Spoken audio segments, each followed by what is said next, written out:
like the bass to go.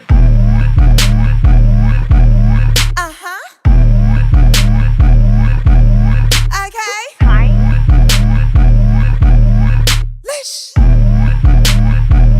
like the bass to When I get dressed, I get dressed. When I get tested, I bring that lead. Don't want heat seekers in your chest. Maybe you should speak less. Say my name, I bring that pain. You ain't what you claim, so walk away. I'd rather party anyway. I like that time.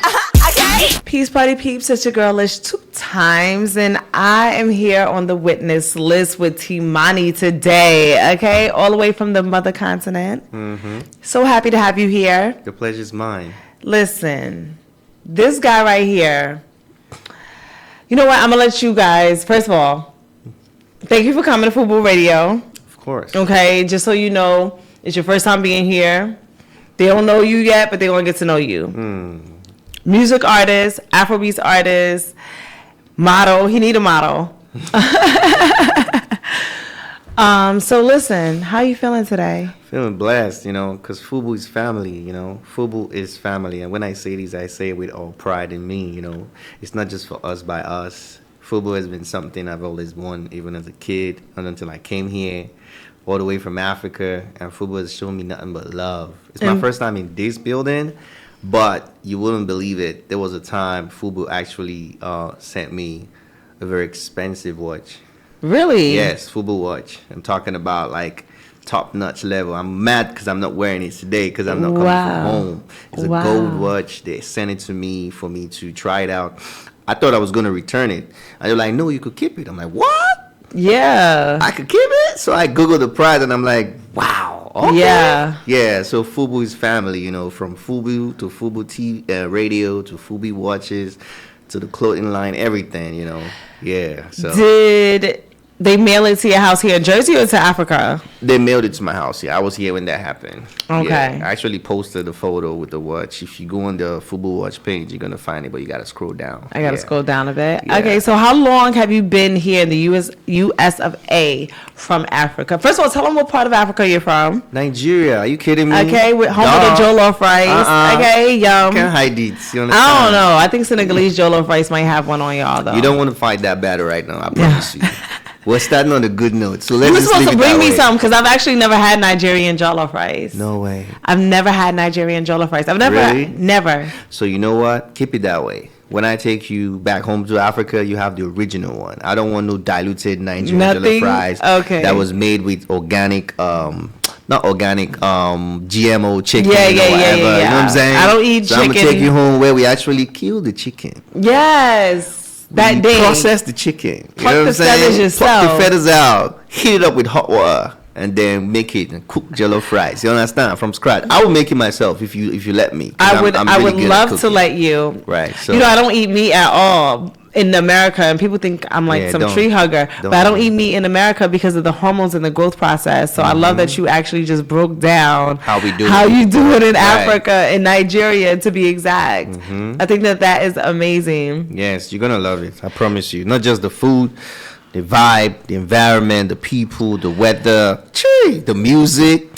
Man. Yeah. You might not You're want to gonna- come back. I may not want to, and I might not. You might even find yourself a You know allergy what? husband. Oh God. I'm just kidding. So speaking of environment, you're talking about the food and things being processed here versus home. Yeah. So what keeps you here versus going back home to Nigeria? Because you make Afrobeats music. I know, but Afrobeat is global now. That's the thing. There was a time where you had to be home for you to actually push your music as a Nigerian artist, as an Afrobeat artist. But now you could actually be in London, you could be in Australia, Yeah. and your music is #1 in the charts. So it's crazy. That's the only reason. Otherwise, I would just go back home for real. But right now, it doesn't even matter where I am. As long as I put it out, the world is ready to embrace it. So that's the only reason I'm here. But I go back and forth regardless. Yeah. Like I do my travelings. I actually just came back into the country. I was out of the country. But I don't have a restriction anymore as to where I should be or where I You have should papers stay. now? Of course. Okay. Wait, did I ever tell you I didn't have papers? I didn't say that. I was just This checking. girl. Cause whenever a Nigerian man too nice to you, you don't know if he's trying to get some papers. Hey. Oh, so you think You know that's what I'm saying? I I don't know. quickly wife you, get my papers. Listen, and whatever it takes. Whatever it takes. You want me to cook green card jollof for you, Abby? Don't worry, I'm good. If that, I'm good. I'm good. Teemanay is good, all right? That's why I'm traveling everywhere. You know, if you don't have papers, you can't really travel. Yeah, you're so restricted. Right. So you have an American passport now? Yes, I do. Okay, shout out to you. High five. Okay. But that's not a big achievement to me, you know, if you want to ask me, you understand? It's not like it's a goal or anything. It's not, but it definitely makes it easier for you to do what you do. Because I interviewed another Afrobeats artist, and it was their tour for the first time. They say it's so hard to work in the United States when you are a foreigner. Yeah, sometimes it's even hard to get your papers when you want to go on tour. Like there's an artist that's supposed to be on tour right now. He's a Nigerian artist, and he had to miss out some of the dates. What's his name? Charlie Popo, something like that. Oh, I heard that name. No. Yeah, and another one, Odumodu Black. They're supposed to do a co-tour together, but Charlie Popo is not going to be able to make it because his papers didn't, like his visa wasn't processed on time, so he's going to miss New York, Boston, a couple of dates. Not New York. Yeah, that's the big one. Right, you know, so it's crazy. Those are the challenges we face as an artist. So I feel like a lot has to be done, especially in the aspect of entertainment, traveling, having global visas, having global entry, and being able to make money here, and being able to make money while you do, because your music, if your music can be exported without any barriers, so should you. That as is an artist. A fact. Because I could be here, somebody in Australia is crazy about my song. Why can't I just fly there and perform to them too without restrictions? So as an artist, you should be able to have a special type of visa that will let you travel around the world and do what you love best. I agree. Right. Wow. So the environment here versus back home in Nigeria, do you find it harder to write here? Because the vibes being in the New York, New Jersey area is so different than, you know, being home in Nigeria. But you're an Afrobeats artist. The sound is, you know, remaining the same. It's very home. So how do you keep your inspiration? I do so by constantly communicating with my producers and my team and my friends and my culture, through social media, through networking, through phone, through the internet back home, you know, because like you said, honestly, it's different. I ain't even gonna lie. Okay. When I'm home, I feel the vibe, I feel the pressure, I feel the struggle. So when I write, the feeling is different. I'm writing based on my present experience. But when I'm here, I'm a little bit more relaxed. And so what I do is I tap my inspiration through connections, through contact. So my producer, for example, my main producer is Nigerian, but he's not here. He's in London. I have producers in Lagos, Nigeria as well. So it's more like we communicate every day. So if I want to write a true story, I should be writing based on the story or the struggles of my people, because that's how my music is. Even though I have vibes, I have love songs, I have whatever, I also write songs that relate to what's going on. So the best way I can tap into that is either by communication constantly or by going home once in a while to remind myself where I come from, remind myself what my struggles are. But that doesn't negate the fact that our struggles are similar in every black community around the world. Our struggles are the same. Realistically. So even being here doesn't change what I'm going to write or doesn't change my inspiration as an Afrobeat artist. I just have to tell your story in an African way with my dialect, because our struggles are the same. It's funny I would say that, because we have a huge, let me say, race percentage back home, so we're not really facing racism per se, because we are pretty much 90% more Africans in Africa. Still, systematically, and that includes politics, that includes influence from external government, you know, stuff like that. Besides tribalism is even a minor, you know, but systematically we're still oppressed, you know, because the kind of resources we have in Africa, we shouldn't be struggling, if you ask me. I agree 100%. So but we still are. We have a lot of natural resources, but we don't have access to it because these resources don't belong to us systematically. Yeah. You get me, yeah? I get you, yeah. Right. All right. Do you spend a lot of time in the UK? Well, actually, I grew up partly there and partly back home in Nigeria. Half of my family's there. When I'm going home to Nigeria, I go through the UK and then back to Nigeria. Yeah, so that's why. So why didn't you get a British passport instead of an American one? Because When I actually used to go there, I was really a kid, and there was no reason to. My immediate family wasn't there. My dad and mom lived in Nigeria. It was my relatives, like Is that where you went to cousins. school, like Yes. primary school? Yes. So my cousins actually, were there and stuff like that. So I actually got influenced by the culture. But when it was time for me to like relocate, because I have stayed in different places naturally. I've lived in Nigeria, a little bit in Ghana. I've lived in South Africa, UK, and now here in America. So I'm a kind of person that like to travel to discover myself. I like to go far away. Yeah. I'm the last born in my house, but like I'm that one that doesn't want to like stay sheltered or be in a box. I always want to fly. I want to spread my wings and fly. As you should. Right. So when I was coming here, I felt like this side was really far, and I felt a certain connection that I would discover myself, or I will find myself and find my sound when I come to America, because my sound is predominantly Afrofusion and R&B. And this is the bedrock of Vibes R&B. and vibey. You know what I'm saying? You know what I'm saying? So that's why I came here. So, do you ever use writers that like kind of help you with lyrics, help you with cadence, help you with tones? So far, I haven't had to, but I've actually written for other big artists. Because I had to like teach myself to be a great writer. I learned instruments by ear. I play the keyboard, I play the drum, and I never learned it like musically. I just play it by ear. Like Nick Cannon and Drumline. No, well, not as good as Nick Cannon. For the keyboard, yes. Okay. Yeah, but what happened is, so growing up, I actually decided to, like, music wasn't like the number one thing, but it was a great part of my growing up. It was everywhere around me. My dad, the turntables, the vinyl, my mom, everybody, so I had to grow up listening to music. And I was actually a science-inclined person. So I was very good in mathematics. I was actually in the medical school. Yeah. Yeah, so that kind of like made me focus more on the science part of music. I wanted to learn how to master, how to compose, how to arrange songs from first verse to chorus to second verse to bridge and stuff like that, because I listened to a lot of music, so it kind of made me a better writer. So I haven't really had to use writers so far, but I'm open to the idea of collaboration. Yeah. Who have you written for? Some of them you might not know, but one of the notable persons is Akon. I have written for Akon, a few other African artists, but in this side, I would say Akon. That's one of the biggest. Okay.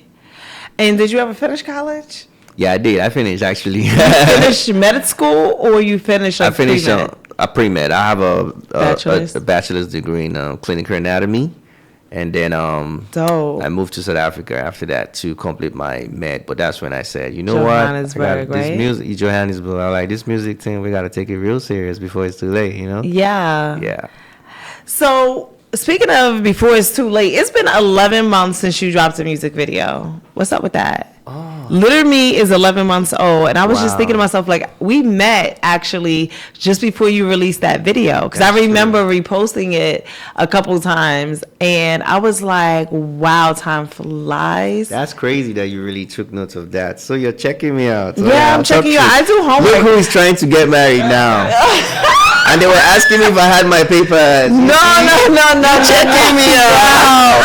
First of all, I do my research for anybody. I'm gonna say my child would never So I'm disrespect anybody. you or no. So I'm anybody. But I would never disrespect you or your time by like asking you the same questions that everyone else asks you. I love that. I will never be the person that's gonna be. I don't like redundancy. Thank you. And I appreciate you as an artist, as a talent, as an individual. So a part of me doing my due diligence so I can become better at my craft is to ensure that I do my homework so I'm better prepared for you when you sit right across from me. I love it. Okay? I'm taking you to Africa for free. Okay, I like that. Oh, that's my favorite word. Listen, when the cameras go off, I'm holding you to the free 99 You card. should even be happy that I said it on camera. Okay. That's your evidence. Period. Right there. Yeah. Yeah. So Yeah. yeah, you're right. Now Litter I'm Me going was with my. an empty suitcase, okay?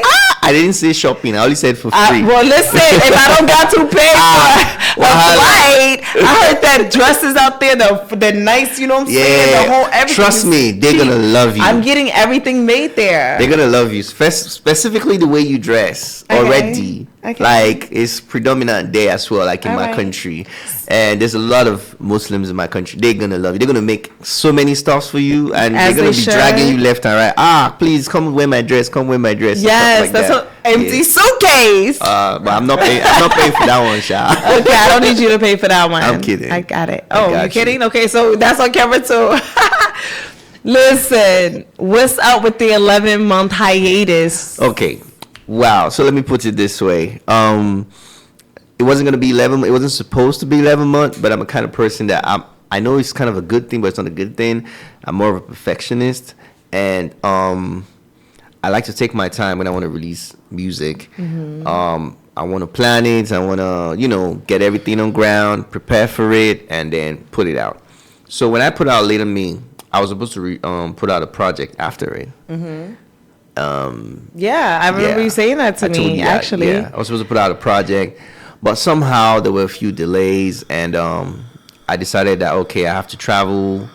And then I said, okay, when I come back, I'll put it out. And before you know, time flew. And then I changed a few things when it comes to the project, because music, it's a perfectionist thing. You could listen to a song today, you're excited, and then next month you want to change something, and then next 2 months you want to change another thing. So I was like, you know what, T, you gotta focus and put this out. So now I'm ready. I'm actually put out a new record this month of May.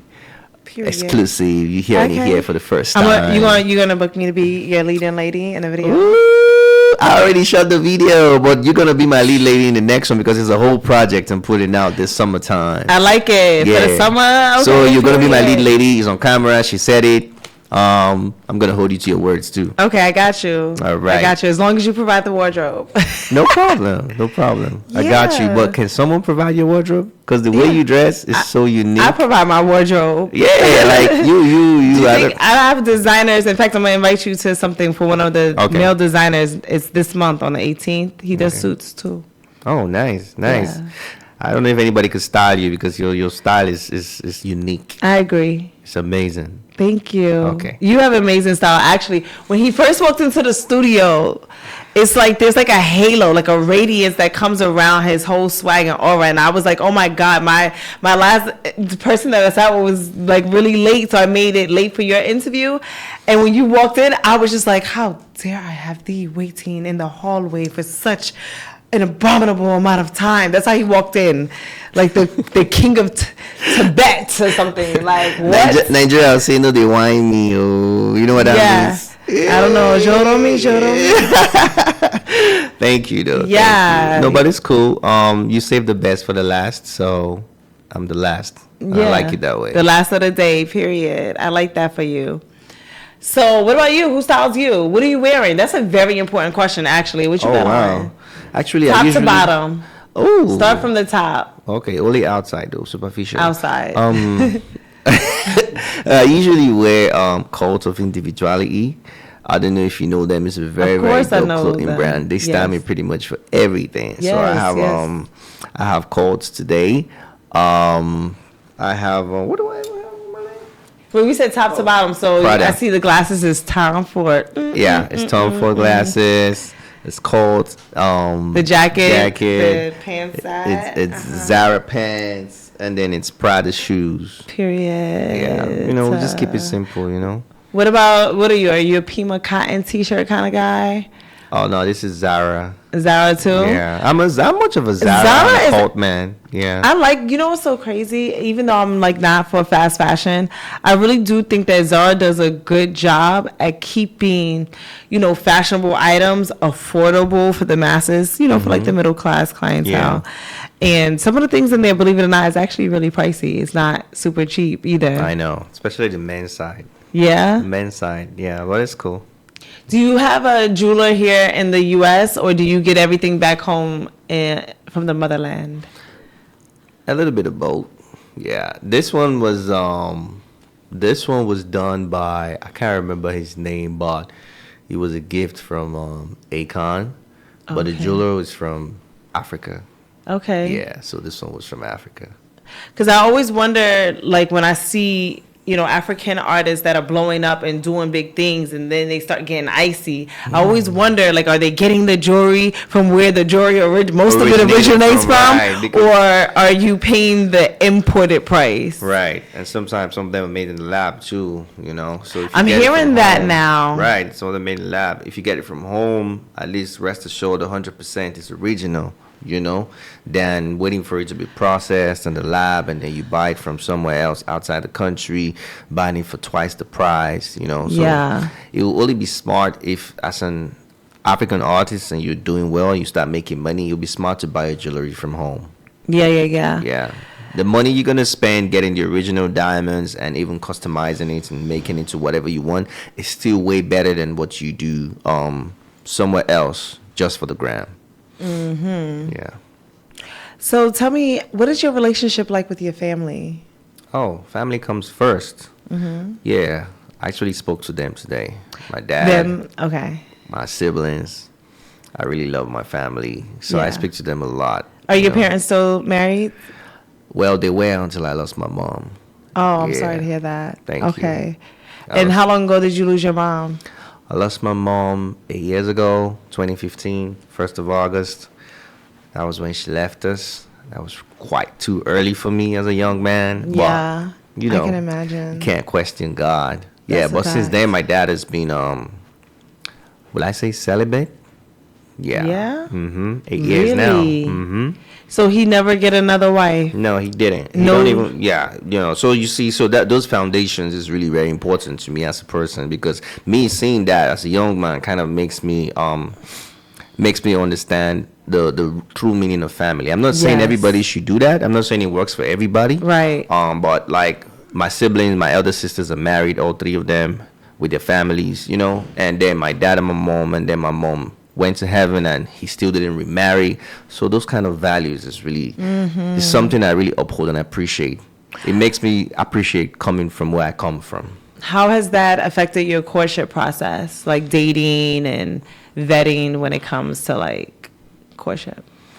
It has impacted it a lot, because when I look at a woman, I don't really look at just the beauty or the outside. I look at the heart, I look at the character.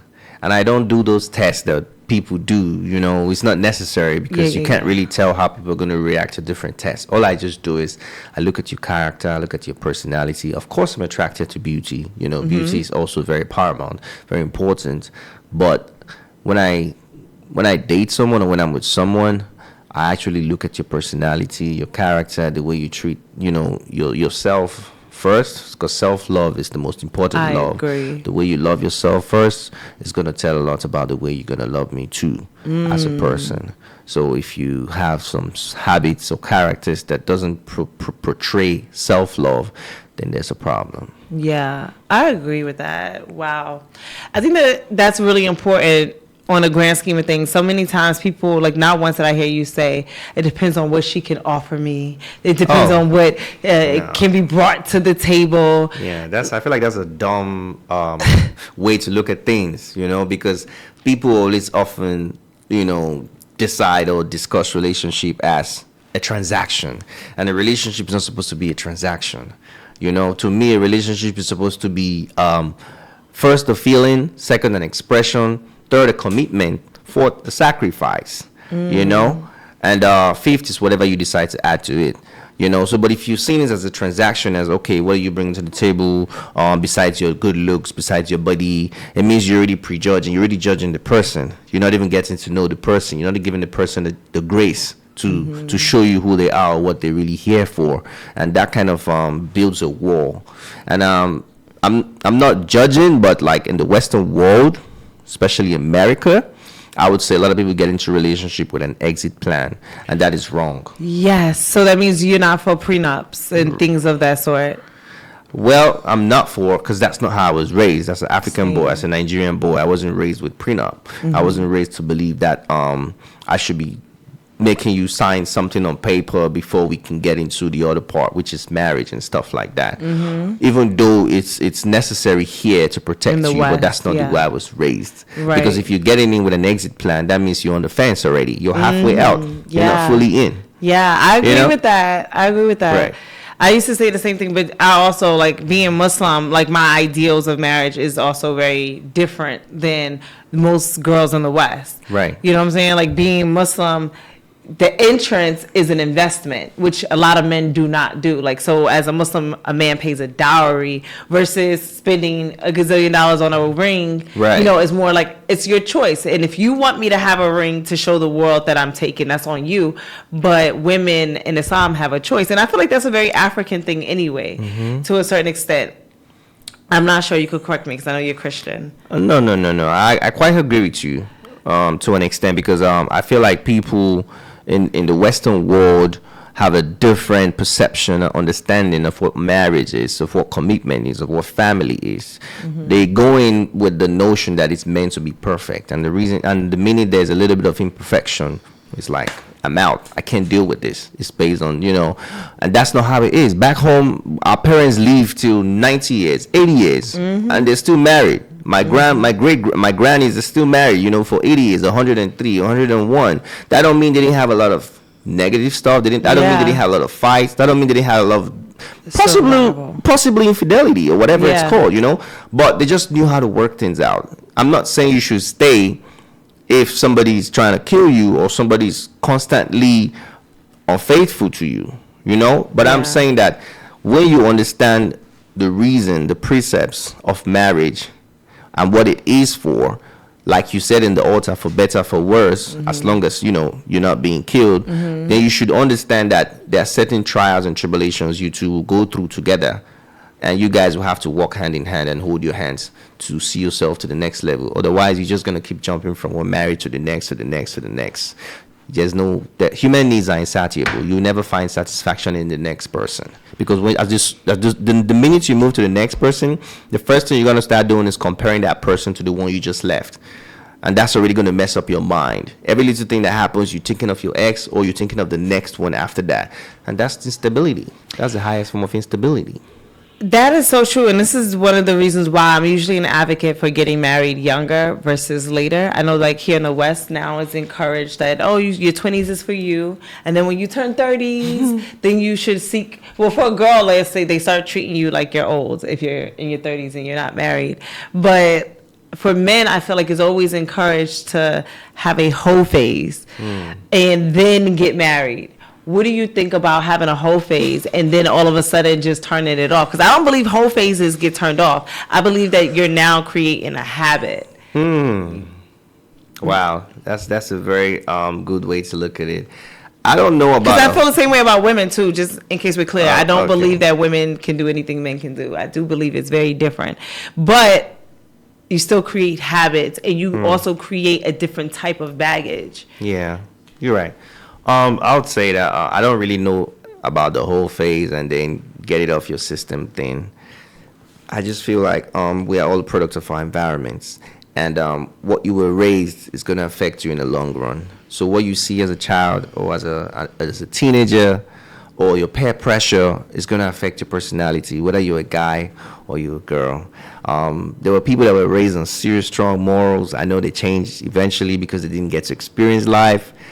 There are some people that were raised in a very wild environment, and then at a certain age, they just totally change and become very cool and normal and stop doing bad things. But I still believe that your environment affects you. I don't know about the whole phase, and then when you're in your 40s or 30s, then it's all out of your system. Now you want to be committed. I just feel like no two humans are the same, right? And when it comes to our likes, our wants, our desires, men's desires are different from women's desires.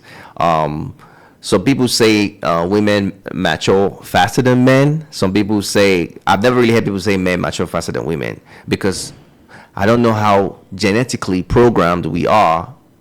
I'm not going to speak for all men, but most men sometimes never really get out of that phase 100%.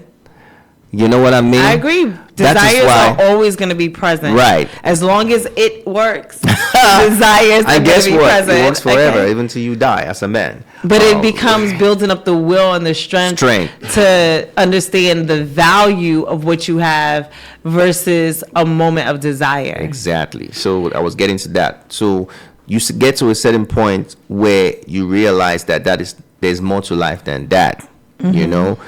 And even if you are allowed in some religions to marry 4, some men are still not satisfied. They still jump around. But maturity is when you realize that there's more to life than your sexual desires. And then you're able to like shut down those feelings. Not totally, but commit to one person or to 2 people or to 4 people, however many you're allowed to be with based on your religion or your tradition or your religious belief. But if you are able to discipline yourself and realize that there's more to life than that, come on, bro. That means you've grown. So let me ask you, do you think that men who go 50-50 are baking soda? Who said that? Because I have this song called like baking soda. So it's like, you know how guys, they think that they dope, but they really baking soda, or girls. And maybe I should ask you maybe from the feminine perspective, because me from the feminine perspective. I was about to get there. Let me first answer the first half because it's two-folded. It's a two-folded question. She set up.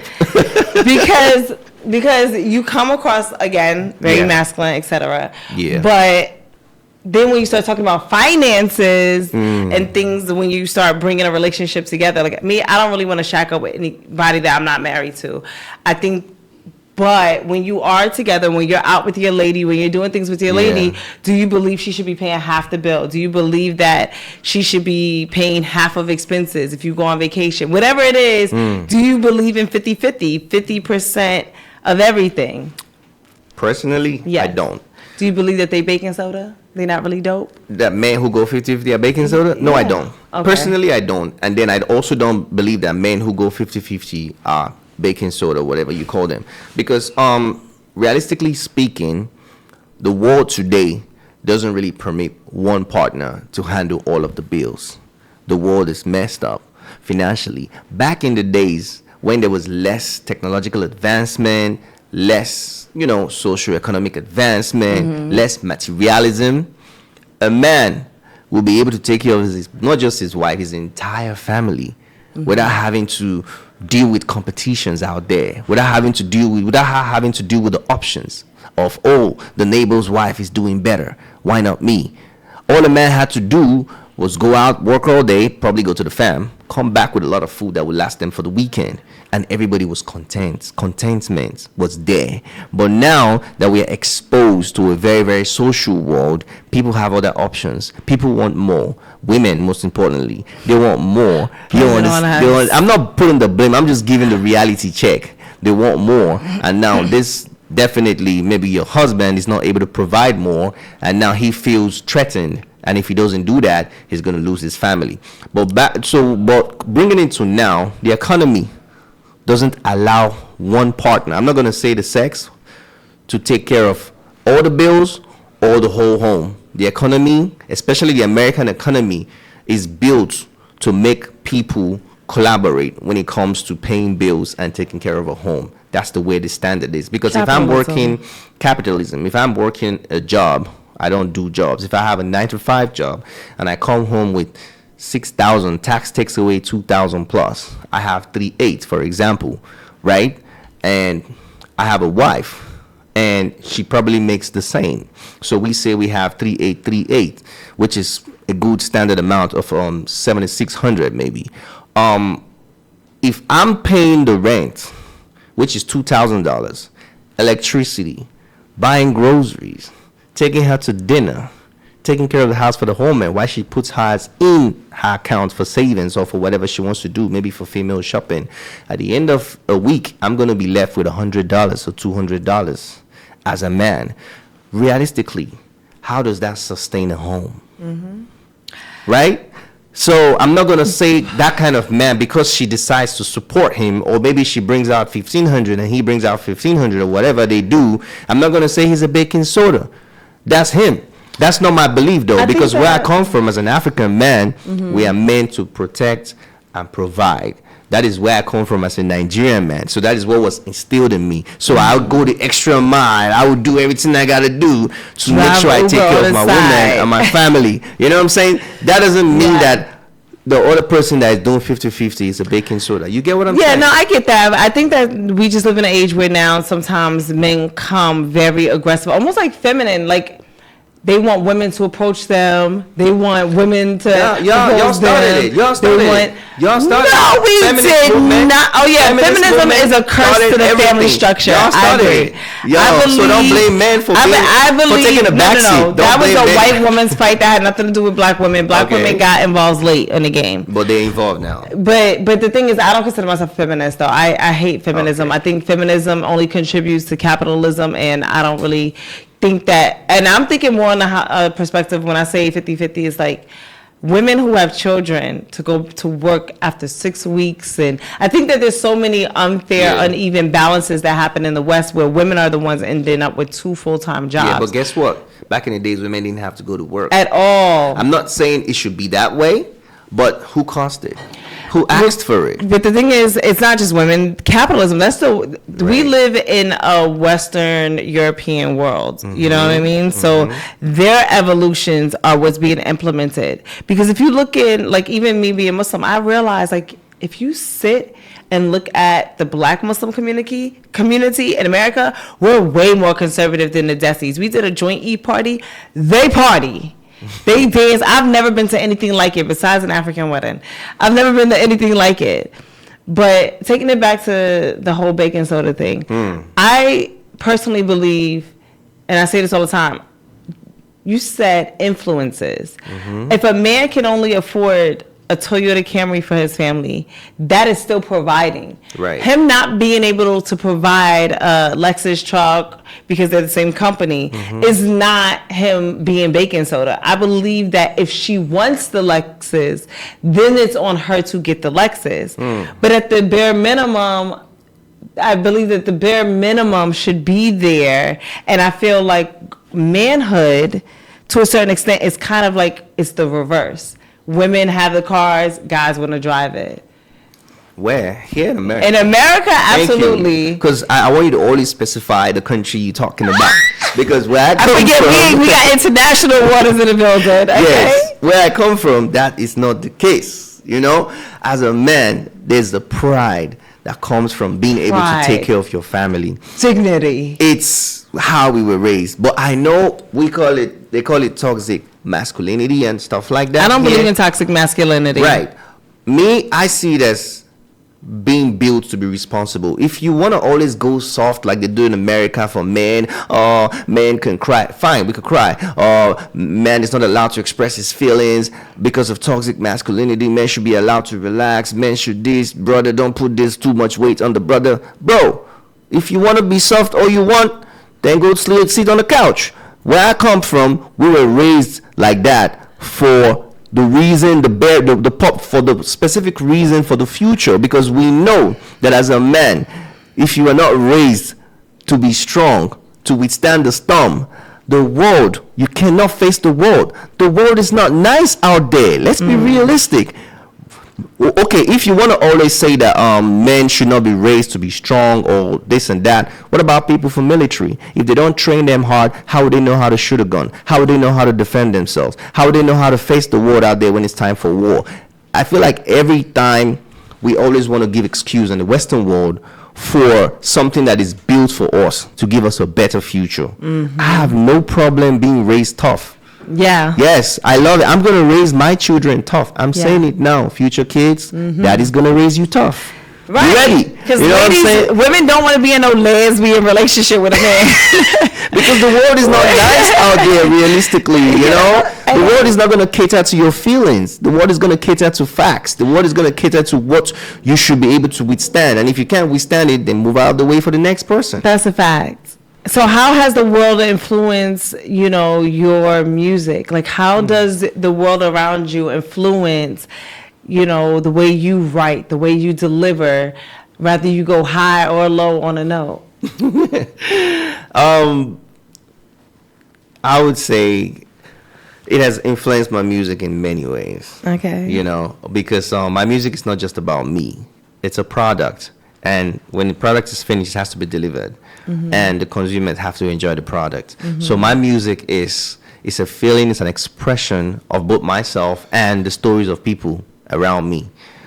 You get what I mean? I do. So my music is like a story, is an experience, it's a mood. It's a feeling. So it's everything. It encompasses everything. So my environment affects my music in the sense that I love if you listen to my music, you would always feel like you're by the beach. The sun is about to set. Yes. There's this vibe, you know what I'm saying? Right. So that's the kind of music I make because I feel like the world is already tough out there. So sometimes people need a little bit of feel good therapy. So my music is like, audio therapy. That's what it is. That's why I say it's not just about me. It's a finished product that I got to deliver to the world and heal the world with it. I love that. Yeah. Do you feel like you're actively making a difference and actively healing the world with what you do? Yeah, I do, actually. It's another kind of medicine for what you went to school for. Thank you. That's the word. Because because I actually thought I was going to be a doctor, and that was going to be a lot of commitment, like healing, taking care of people. But I feel like my music is also doing the same thing. I've actually received different messages from people through DMs, through, different platforms telling me how my music has helped them and how it made them feel. There's one I remember. There was a girl that sent me a DM, and she was like, there's a song you released in your EP called Stressed Out. It's one of my EP called Timeless. The song is called Stressed Out. And she said the irony about it is the song is called Stressed Out, but whenever I'm going to work in the morning, when I wake up and I put the song on, I'm driving, it relieves my stress. Just because of the way it sounds, the vibe, So instead of the song making me stressed out, it kind of relieves my stress. Decompression. Right. Yeah. So she was like, thank you so much for your music. Don't stop making what you make. I said, thank you. So people have reached out to me a lot and told me how my music has really helped them. Do you ever feel the need to conform? Because I kind of feel like, American violence has went across the waters a little bit, especially in the drill scene. I feel like the UK drill music was not as aggressive as it has been lately, right? Yeah, I know. There's been a lot of and then there's beef even going Canada, on even Canada, Canadians try to act tough. Like you see when DJ Drama got his chain taken, right. I'm like, no one ever said I wanted an armed security to go to Canada. Right, I gotta check in Canada. You didn't need a security. You could literally walk in the streets and people would just take regular pictures with you and that's it. Yeah. But yeah, it hasn't affected me at all. It hasn't affected my type of music. It's never going to affect me. I'm not going to conform because my music is all about making people feel good. Recently, there's been a lot of beef, unfortunately, and it's transferring from recently. It's been like a decade of beef. Yeah, but the funny thing is that the beef is also transferring. It's kind of affecting even African music now or African stars. Like we're talking about people like Wizkid and Davido and stuff like that, and we call it Afro beef. Take out the T, put an F, Afro beef, you know what I'm saying?